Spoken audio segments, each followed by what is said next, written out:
Hello అందరికీ welcome back to my channel. ఈరోజు వీడియోలో ఎండాకాలంలో చాలా ఎక్కువగా దొరికే వాటర్ మెలన్తో మంచి రిఫ్రెష్మెంట్ డ్రింక్ తయారు చేసేద్దాము. ఈ డ్రింక్ని బాగా ఎండలో బయటకు వెళ్ళొచ్చినప్పుడు కానీ, బాగా దాహంగా అనిపించినప్పుడు కానీ ఇలా తయారు చేసుకొని తాగితే చాలా రిఫ్రెషింగ్గా అనిపిస్తుంది. అది ఎలా తయారు చేసుకోవాలో ఈ వీడియోలో చూసేద్దాం.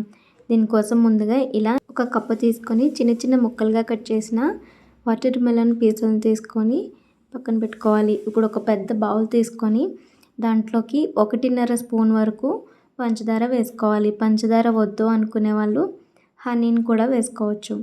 ఇలా వేసుకున్న తర్వాత ముందుగా కట్ చేసుకుని పెట్టుకున్న పుచ్చకాయ ముక్కలను ఇందులో వేసుకోవాలి. ఇలా వేసుకున్న తర్వాత ఏదైనా ఒక స్మాషర్తో గట్టిగా జ్యూస్ అంతా సపరేట్ అయ్యేటట్టు ఇలా స్మాష్ చేసుకొని పక్కన పెట్టుకోవాలి. జ్యూస్ అనేది ఇక్కడ చూపిస్తున్నట్లుగా సపరేట్ అవ్వాలి. ఇప్పుడు ఒక గ్లాస్ తీసుకొని ఏదైనా వడగట్టు సాయంతో ఇలా మొత్తం జ్యూస్ అంతటిని గ్లాస్లోకి వడగట్టుకోవాలి.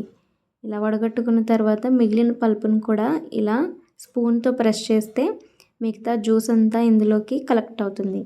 ఇలా కలెక్ట్ అయిన జ్యూస్ని ఒక గ్లాస్లోకి తీసుకొని పక్కన పెట్టుకోవాలి. ఇది ప్రాసెస్ను మిక్సీలో కూడా వేసి గ్రైండ్ చేసి వడగట్టుకొని తీసుకోవచ్చు. ఇప్పుడు ఒక సర్వింగ్ గ్లాస్ తీసుకొని అందులో 3 వరకు ఐస్ క్యూబ్స్ వేసుకోవాలి. ఇలా వేసుకున్న తర్వాత ముందుగా ప్రిపేర్ చేసి పెట్టుకున్న వాటర్ మెలన్ జ్యూస్ని మొత్తం ఇందులో వేసుకోవాలి.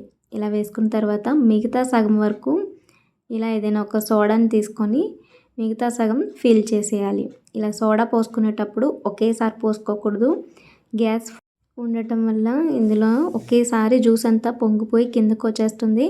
కాబట్టి చూసుకొని కొంచెం కొంచెంగా గ్లాస్ నిండేంత వరకు అడ్జస్ట్ చేసుకొని పోసుకోవాలి. ఇలా పోసుకున్న జ్యూస్ను బాగా దాహంగా ఉన్నప్పుడు తీసుకుంటే చాలా రిఫ్రెషింగ్గా అనిపిస్తుంది. ఈ సమ్మర్లో మీరు కూడా ఈ డ్రింక్ని తయారు చేయండి, ట్రై చేయండి, టేస్ట్ చేయండి, ఫ్లేవర్ని ఎంజాయ్ చేయండి. వీడియో కనుక నచ్చినట్లయితే లైక్ చేయండి, షేర్ చేయండి, ఛానల్ని సబ్స్క్రైబ్ చేసి సపోర్ట్ చేయండి. Thank you.